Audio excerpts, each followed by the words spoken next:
Every day I see cases in the mainstream media where they're forced to retract and admit that crosses burned in yards, swastikas painted on dorms, notes given to women that are racist were really done by the very people claiming that they were victimized.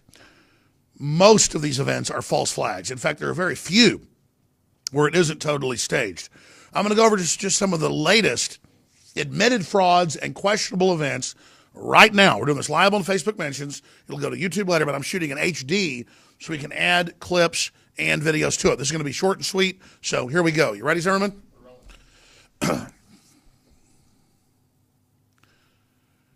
I've tried to reintroduce the term inside job to the nomenclature, to the language of the West. False flag, self-inflicted wound, frame-up. Everybody knows there's frame-ups in crime. Governments sometimes frame other governments. Sometimes husbands plant things on their wives or vice versa. Sometimes employees plant things on their bosses or bosses plant things on their employees. Sometimes corrupt police have been caught framing people as well. But mainstream media says that doesn't exist. Frame-ups aren't happening.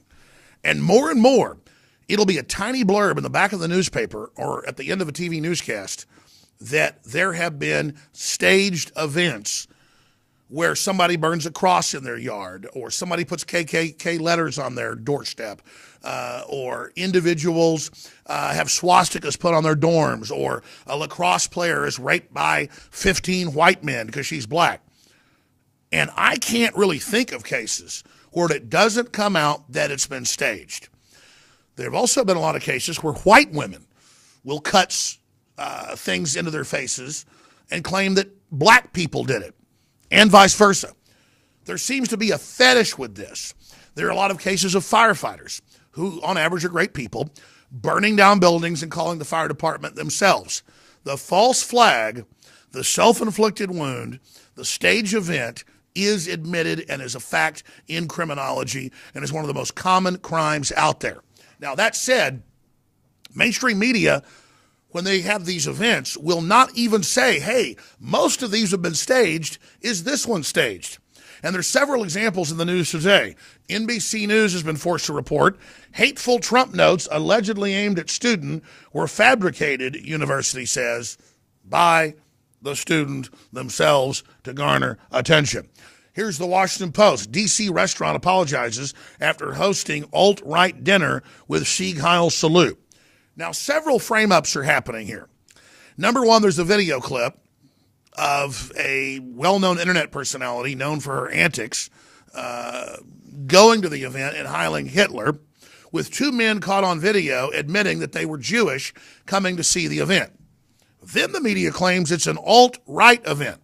That's a term coined by Hillary Clinton just 5 months ago, as if she's God.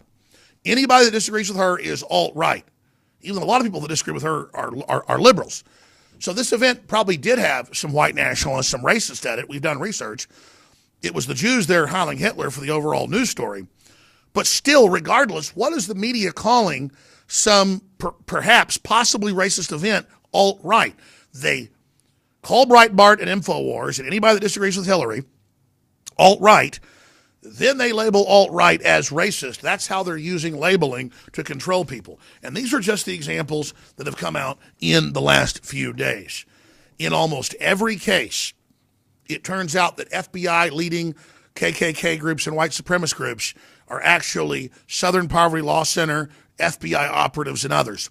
And they're not infiltrating these groups to stop them or expose them. In my research, they're infiltrating them to build them and make them stronger and more of a menace to create racial division in the culture, in the society. Just like so many of the leftist organizations and communist organizations and Black Lives Matter organizations and La Reconquista organizations are calling for violence and racial attacks on whites. That's also meant to create pressure from the other side to create a divide and conquer society. But whatever you do, think for yourself, research these cases, and in almost every case, it's internet researchers that end up discovering the fact that it has been a staged event and forcing the mainstream media to cover it. But the bottom line is this. Almost all these events are staged, MSM knows it and won't report it, and that's why they're so discredited. I'm Alex Jones signing off for Infowars.com. More reports at Infowars.com and PrisonPlanet.com. If you're watching this transmission, you are the resistance. I want to have one more point to mix in. Am I articulating? Okay, I'm kind of tired today. You ready? All right. Yeah.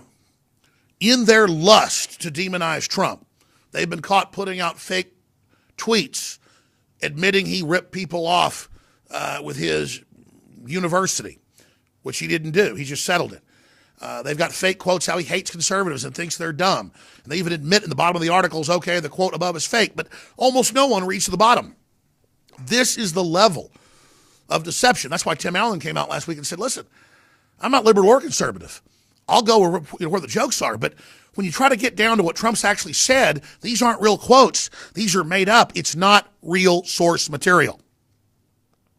So when you get on the bandwagon to bash Trump, it's idiotic because almost all of it's manufactured. Almost all of it is synthetic. If Trump goes sideways, folks, I'm going to expose him. But so far, that hasn't happened. And what has happened is the entire power structure we claim we're fighting is coming down on us with both feet, telling us all these lies about Trump. And so many people don't want to admit when they've been chumped. They don't want to admit when they've been lied to. So they just basically go along with the fraud and don't want to be told the truth. That's called mind control. That's called giving over your will to somebody else. That's called cognitive dissonance. Good? Okay.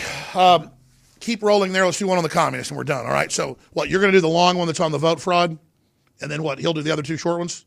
I think we're going to give one to Wilson as well and Jacobson. We'll figure something. Yeah. Well, there's only three of them. Yeah. Josh is working on the rest. Okay. All right, let's do the alt-right people. Not the alt-right. Let's do the communist. God almighty, this is a really important one.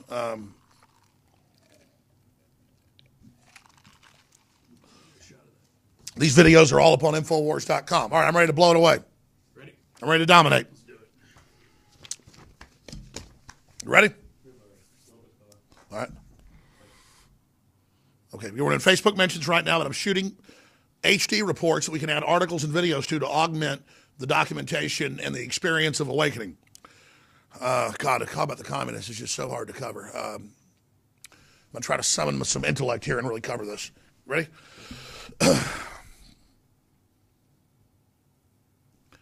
Have you ever asked yourself why big corporations, big universities, big governments promote communism as the supposedly avant-garde, cool, trendy thing to do? It's because it is the most failed, corrupt system the world's ever seen. It was declassified in the 70s by the Frank Church Committee and researched by congressional investigator Anthony Sutton that the man behind the Red Scare had actually been right. That, of course, was Senator Joseph McCarthy.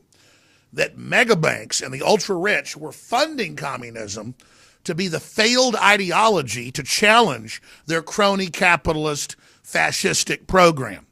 So communism is the failed authoritarian kissing cousin of fascism. Both are absolutely horrible.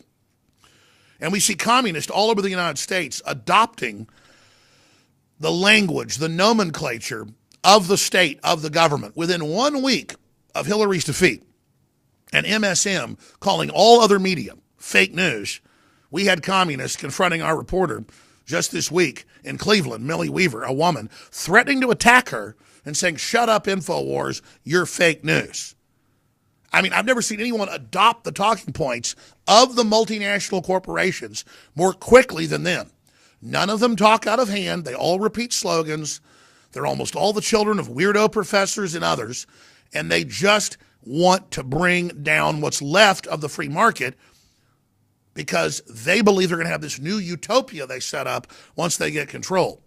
The type of utopias we've seen in North Korea, the type of utopias we've seen in Cuba or Venezuela, the type of utopias we saw in the Soviet Union or Communist China. Communist China with more billionaires than any other country. The generals owning the Foxconn slave laboratories, but never a word out of the Maoist who've personally threatened me in Austin, personally physically attacked me in Austin, and who are now on national TV video saying, what's better than 9 dead cops, 10 dead cops? What's better than 10 dead cops, 11 dead cops, up to 20? Bang, bang, you're dead, just as the new Black Panther Party says. All Ford Foundation funded. We've sent undercover reporters as part of a 2-year investigation to their events and to their meetings. We're now ready to let them know we've been doing that. And it is university professors there. It is the police review board involved. It is the city of Austin through their operatives and through UN funding and the Justice Department, the Strong Cities Initiative that is funding the new Black Panther Party, the communist, the Maoist, the Red Guard, you name it. And they are exactly lockstep, whether I see them in L.A.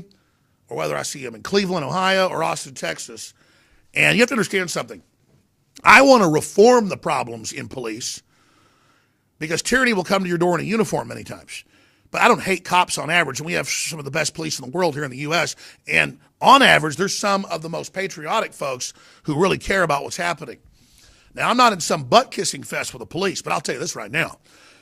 I do not support people randomly saying, go up and shoot cops in the back of the head, when we have in the last week at least 8 dead cops, 4 shot just in the last 24 hours, and new numbers are coming in all the time.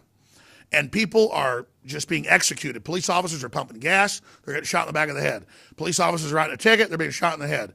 Police officers are at a wreck scene, they're being shot in the back of the head. They're being executed by cowards.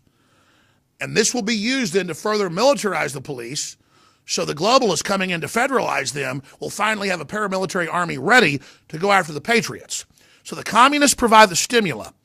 Black Lives Matter and Soros provide the stimuli and the leadership to attack the police. Then their funding will be shut down. Down the road. This has happened in other countries. And the police who've now been militarized into death squads will be used against the American people and others. That's why I'm reaching out to police who understand what's happening, who understand the Hegelian dialectic of problem, reaction, solution, who understand what's in the Ford Foundation documents, the congressional hearings, and in the WikiLeaks. This is not my opinion. This is an organized criminal operation in the Middle East, in Eastern Europe, and the United States, as well as Latin America and other areas, to attack the police and local government. They get destabilized. The feds come in attacking them, saying it's their problem, it's their fault they're being shot and killed. The answer is federalization, they then say, as Jesse Jackson and Al Sharpton are on record admitting this whole Black Lives Matter movement is about destabilizing things and then pushing for a federalization / UN takeover of our police. And it's actually happening. Is that pretty good so far? There you go. And I want to be crystal clear. If I was calling for the cold-blooded murder of police, I would be arrested, and I should be. Now, let's be clear. I don't want to call for the cold-blooded murder of police randomly or for any other matter. I want justice to be done just like I demand justice. But the point is, why are communists all over the United States allowed to promote in minority areas the killing of random police officers for their race? It's being done because they are protected. And this is what the globalists want. And it's called the Strong Cities Initiative. Look it up in their own words, with multinational UN and EU groups coming in and then dictating to the police and local government how they're supposed to capitulate and go under their political commissar policing systems to wage war on property owners, patriots, conservatives, and veterans in exchange for heat being taken off of the police. The globalists, to bring it down to its lowest level, are trying to bully the police and local governments with death squads into submitting to their will and becoming political officers to carry out their operations. The good news is this isn't Ukraine, where Soros was successful 3 years ago doing this, or Syria or other areas. This is the United States of America. And the liberty movement that isn't right or left, but is just constitutional and common sense, has been spreading the word about what these scumbags are doing. And the world is waking up to it and really exposing it and understanding what's happening.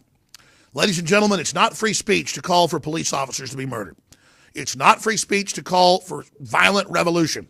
And it's not legal to carry firearms, which they themselves push for gun control, and to have these dirty little scumbag commies out there with semi-auto assault weapons, demonizing the Second Amendment, which they hate, while they menace and threaten everyone and chant about dead police, which is only designed to further demonize the Second Amendment. When you're carrying arms, calling for violence, you are menacing the public and are involved in domestic terrorism. We carry arms peacefully, openly, to promote the idea that we have a right to them that folks fought and died for. Not so little pieces of cowardly trash like the communists, funded by George Soros and the big banks, can run around pissing all over our sacred right. So I'll explain it. Bottom line, the city of Austin and the grand juries, I know are run by the Democrats, but for God's sakes, there's a lot of Democrats still that are decent people. Do not put up with the calls for cop killing or for citizens who aren't communists to be killed. Find your humanity as the district attorney in this town and as the county attorneys and do the right thing and prosecute these communists that are progressively getting more and more arrogant, more and more brazen, and more dangerous. Because I assure you, when they hurt people or when they get hurt, it is going to be the Democratic Party officials that have allowed this to take place who are going to be held accountable.